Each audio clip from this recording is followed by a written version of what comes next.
ఊరే అమావాస్య ఈడింటికి ఎందుకు తీసుకొచ్చినావురా? రేపు పౌర్ణమి ఇంట్లో మా అక్కని రోజు హెరాస్ చేస్తారా, ఈ రోజు మీరు పగ తీర్చుకునేదానికి వచ్చినాం. ఇప్పుడు అర్థమైందిరా అమావాస్య, ఇప్పుడు నీ కొట్టి పగ తీర్చుకుంటావు కదా. కాదు మరి మర్డర్ చేస్తావా? ఇన్ని రోజులు నాతో తిరిగి ఇదిగా నువ్వు అర్థం చేసుకుందా? చి అయితే ఏం చేయబోతున్నావురా? ఈ రోజు వాడు ఇంట్లో లేడు, వచ్చేలోపు ఇంట్లో వాడిని దోచేస్తా. దోశ కాకపోతే ఇడ్లీ పూరి కూడా వేసుకునే బాత. అమ్మ ఒకటి ఒకటి రెండు, నువ్వు నా ఫ్రెండు, అమ్మ జాజి పూల చెండు, నా గుండెలోనే ఉండు.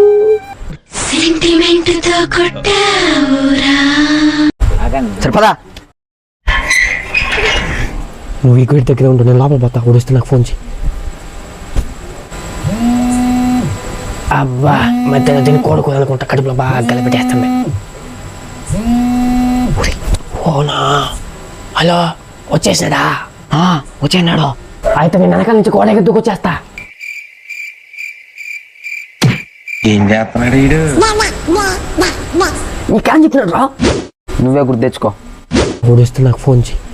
వచ్చినాడు కాబట్టి కాల్ చేసిన. నీకు అలా అర్థమైందా? దండవరా దూత.